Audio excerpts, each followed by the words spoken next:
right, so if you can't see the screen, you need to get in position to do so, otherwise this presentation will be ineffective. So here we go.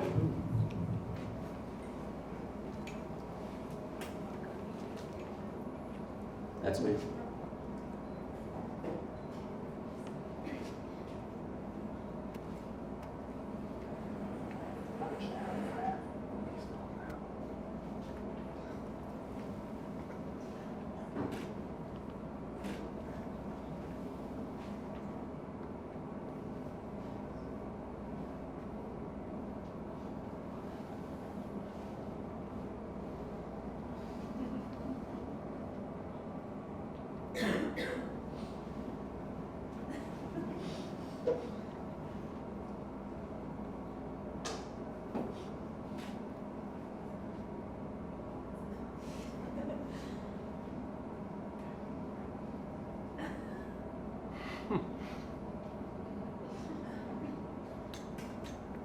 All right, that was my moment of silence.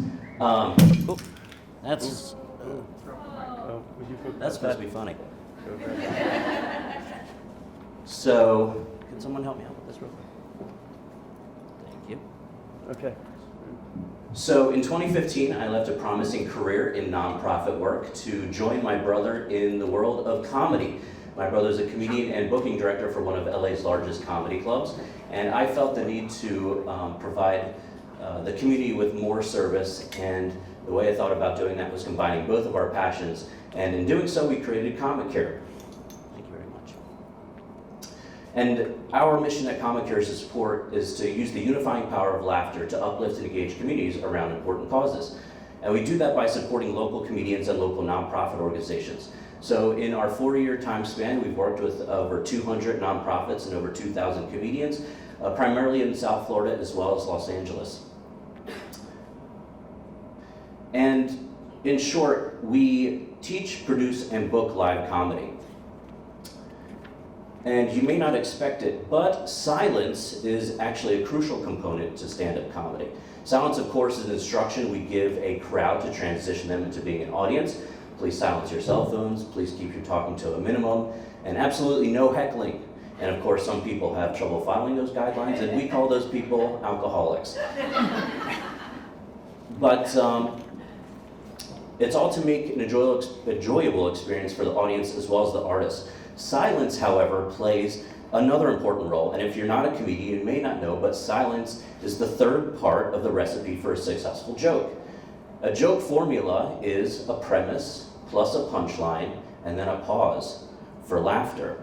And for instance, with a one-liner joke, the premise is a simple 5 to 7 word establishing statement, followed by a punchline, which is another 5 to 7 word statement that acts as a surprise, or what we call a left turn. And with solid craftsmanship and precision timing, we pause, remain silent for the laughter, which is sort of vital for comedy. And the silence allows for laughter, but from the viewpoint of the comedian, it's also a tool to be used. So silence is used as an opportunity to develop a rhythm, a cadence, timing, so that the audience hangs on our every single word. It's a tool. It also allows for the comic to think about their next joke and observe the audience to see what is and what is not working, so that they can customize their set as they're on the go. But most importantly, it gives the audience time to digest and process the material, which creates the psychological foundation from which the magic of comedy is born. So we have a few examples, and with time permitting, we're all going to write some jokes. Very simple jokes. So this is Drew Lynch. This is actually the first comic we ever worked with, actually in Boca, fresh off his runner-up finish in America's Got Talent, and this is one of his jokes.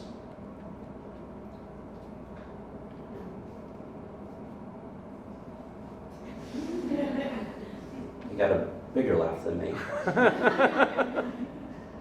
And we're going to skip this video, if possible. And this is Phil Hanley, one of the last comedians we worked with from The Tonight Show. And here's one of his jokes.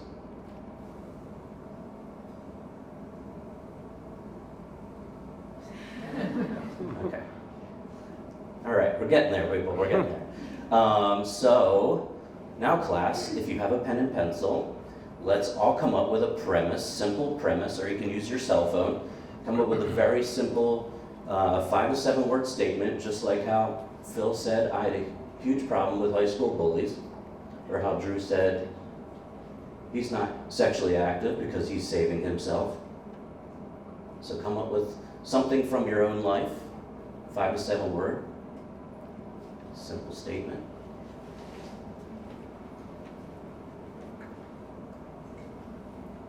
And then once you've got that, come up with your left turn or your surprise.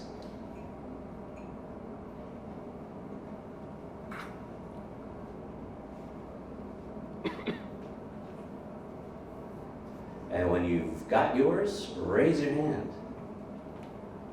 All right, come on down. Hi, one literally just landed in my lap here, and so I can't take credit for it. One day I'm just going to show up at your house. I hope you're there when I do. It's a personal joke, but I just thought it was funny. It's an inside joke, and you've done this before, or someone's done it to you? Yeah. Any others? Yes?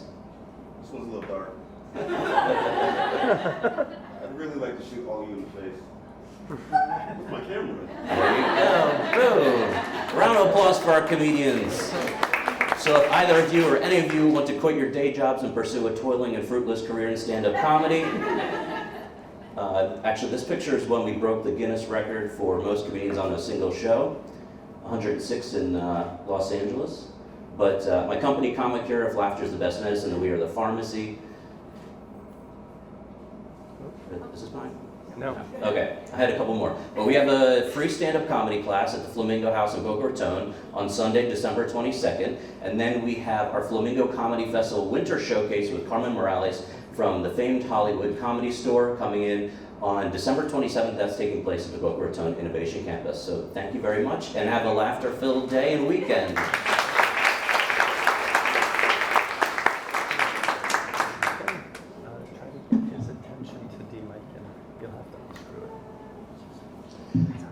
I expect to see all of your jokes on social media later, right? Yes. Yeah. Okay. Good. So next we have Megan. She would be the one who attended her first event, right, in January, and was so inspired. And here she is taking a stage in December. So how cool is that? They say it is better to remain silent and be thought a fool than open your mouth and remove all doubt. She says it's better to remain strong, remove the doubters, and speak your truth. So, Megan, come on up.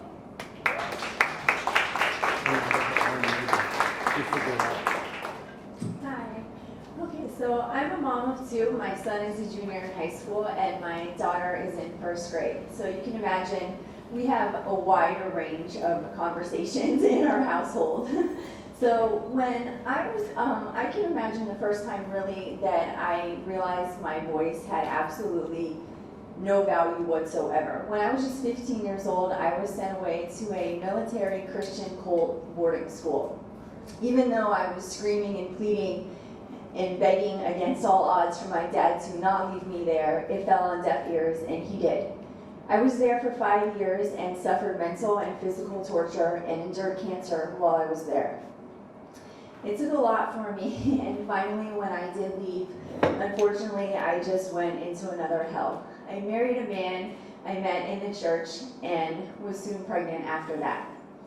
It was extremely instructive that everything I'd been through between my boarding school and this new life, that women really had no voice. Our job was to basically be pregnant, barefoot in the kitchen, and be submissive.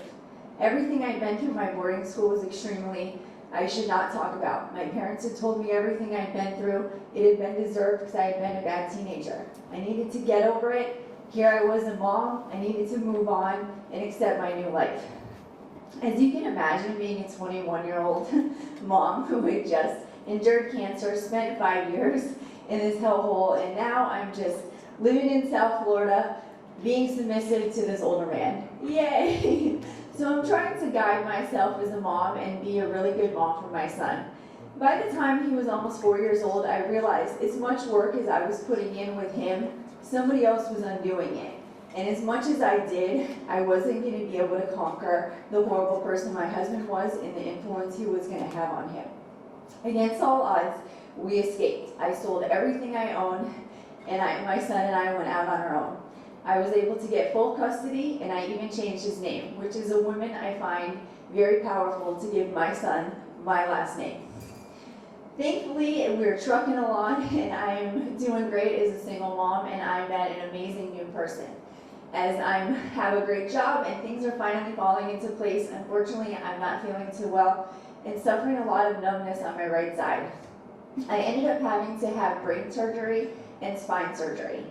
The plus side would be, through recovering from that, I got pregnant with my daughter, which was quite the miracle. Though raising a child can be difficult physically and trying to overcome a lot, I ended up having to actually have a few more spine surgeries and an emergency hysterectomy. So now I've spent from 2011 to 2016 being a mom and having surgeries and trying to just, travel through life as most of us do. So through everything, I had kind of been nervous. I didn't have any social media, and now my kids are in school full time. So you can imagine I feel a little lonely. I'm doing all I can to volunteer with them and to help other people, but I don't really know what I'm doing to help myself or to kind of tell my story. My partner was the only person that had always been supportive and encouraging that my story mattered and I needed to share it. But I never knew how, where, or what to do. As someone that had been so long in captivity and then having brain surgery, I didn't really know a lot of what most people would know as far as electronics, technology, or what to do. I thankfully, through his encouragement, decided to set up Instagram just based on actually my kid's name, and just did it through photography since I was so nervous to put myself out there. The most amazing thing was I found the Boca Live feed, and through watching that, I found this great thing called Raw Story Slam. First of all, I'm like, wow, there are people that are actually telling their stories, and this is encouraged after I've been discouraged for so long between my parents, my family, everybody I know, to just get over it and move on. Now there's a whole place that's encouraging people to tell their stories and share it and feel amazing. I, of course, clicked on the link immediately, and I saw that it said, do you want to be a storyteller? I was like, yes, I do. I felt so excited that this was maybe this was the right track. Within the next month, I actually got up on stage, 2 years this month, at Raw Storytelling, and told my story for the first time. This is the first time I ever just felt vulnerable and opened myself up, and it was the most honestly amazing experience ever, where I thought most people would be like, oh my God, you can't be a good mom. You can't go through trauma and be a great person. All of these people and women were like, hell yeah, wow, way to go. And it felt just so incredible that I realized then that I have to tell my story. I need to do this not only for myself, but for other people. And throughout that year, I found a few different other story avenues and things like that to share my story, and I wanted to do more. I met with Enid, who does the Raw storytelling, and asked her, what do most people do? And she said, first and foremost, I really encourage you to be brave and put yourself out there, Meg. Get a social media that says your name and decide who you want to be. And I did. And she said some other avenues are these great creative mornings, and just don't be afraid to get out there and to just be you. And after being so scared and having PTSD for so long, that is the biggest difficulty. Last January went to the Place of Hope Creative Mornings for the first time and felt just so amazing between hearing the story of the Place of Hope and so many girls that needed to be rescued and their lives touched. I knew I needed to tell my story and help other people. I made it a goal, and thankfully within the year made it happen to do so. It's not always easy, and I just really encourage people. There are so many people that are not capable to share their story. They are silenced, and they have so much to speak about. And then there are people that have the capability that aren't doing anything with it. And I know it's hard, and I live in pain every day, and I have had to overcome so much, but I just truly encourage you. And I have found, by not only sharing my story, it has helped so many other people, and you realize so much the more I feel like you tell a story from it. You take so much from it. And you can tell the same story sometimes 5 times, and each time you take something different from it in a different scenario, and you're in a different place in your life. Sometimes you're just going through so much that you're like, oh my God, I didn't even realize it. And so you tell the story, and then you can take something different, or even realize what the other person maybe was going through. So I just encourage you to maybe think of just one huge story that you can remember in your life, and maybe just tell it again, or just even just in the shower or somewhere, or to another person, and just take something different from it that maybe you couldn't take during the time because you were in it at that moment. That's it.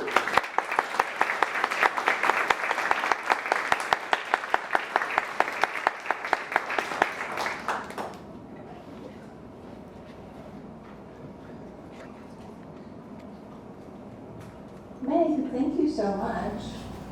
Enid, this is Enid, by the way. So first of all, I'll just take a moment and say, it's very cool to watch that whole thing full circle right here, because for you to come to the event first, and then tell your story at Raw, and Enid is here, and now you're here, like, that's some creative mojo, if you ask me.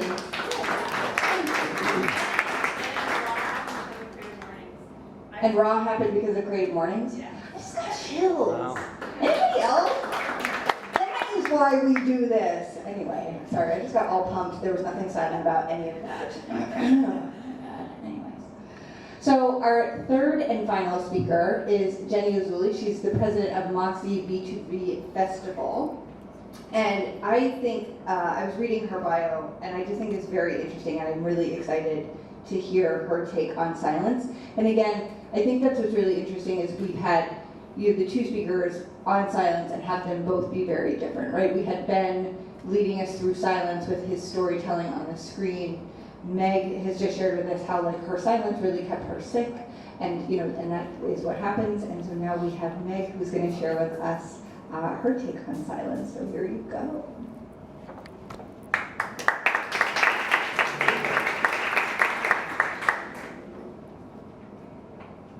Hi, good morning, everybody. I'm Jenny Azulai, and I am a big fan of Creative Mornings, so this is really exciting. I think it's incredible to have this touchstone every month to bring us together as a community, and so we can get reinvigorated and inspired to be creative, however that may be. When I first heard that the topic was silence, my initial reaction was, I'm not very good at it. Those of you who know me well can attest to that for sure. And I also recently dubbed myself as pathologically social, which many find amusing, but it's quite true. I'm a very gregarious person. That said, when I think deeply about silence, there are two contexts in which it causes me major concern. One of which is regarding mental health, and the other is regarding social justice. So mental health, yes, there is a conversation that has been started. There are celebrities and other people coming out and speaking about it, and this is great, but we still have a long way to go. There are way too many people suffering in silence, as we just heard from our previous speaker. And in fact, those of us who we know are suffering, yes, that's great, but we need to speak more. I think C.S. Lewis's quote, the renowned scholar and author, is very profound. I have learned now that while those who speak about one's miseries usually hurt, those who keep silence hurt more. We need to keep an eye on each other as a community. We need to encourage each other to seek treatment, to get help, to find some level of support, offer one's support to each other. Keeping silent, it prolongs the suffering. Psychology today has several factors why it works against you. It intensifies your negative thoughts. And on a global level, it perpetuates the stigma. We can't remain silent. It's an epidemic in our country. Nearly half of Americans, according to the National Behavioral Council, will suffer mental illness in their lifetime. That's an astounding number. So we cannot afford to be silent when it comes to mental illness. We need to take care of ourselves and each other. On a similar note, when it comes to social justice and civil rights, I'm a very active member of a civil rights anti-hate organization, the Anti-Defamation League. And as such, I learn a lot and read a lot of disturbing and alarming information around the globe, around the country, and unfortunately in our own state of Florida. And If we bear witness to any form of discrimination, whether that be against religion, gender, sexual orientation, or mere bullying in schools, we cannot remain silent. If you remain silent, it's tantamount to helping the aggressor. Elie Wiesel, Nobel laureate and Holocaust survivor, said it very well. We must always take sides. Neutrality helps the oppressor, never the victim. Silence encourages the tormentor, never the tormented. Now, while many times it can be easy to be the bystander and not get involved and be like, okay, it's not affecting me, we can't afford to be silent. We have to advocate for those who need us. We have to advocate for minorities. We have to advocate for people who are facing hate and discrimination and bullying. Going on to some of the alarming statistics, according to the FBI, in 2015, there were 5,850 hate crimes reported. In 2018, this number rose to 7,120. We cannot afford to remain silent. Florida, in our own state, in 2015, there were 65 hate crimes reported. Yet in 2018, that number went up to 141. Again, so my take on silence is that when it comes to mental health and when it comes to social justice, we must break the silence. We must speak up. We need to come together on a hopeful global peace level, as well as on the macro and on the micro on an individual mental health and wellness level. And it has to be just as important as our physical health and well-being. We need to come to a place where silence is not welcome in these contexts of the conversation. Thank you very much.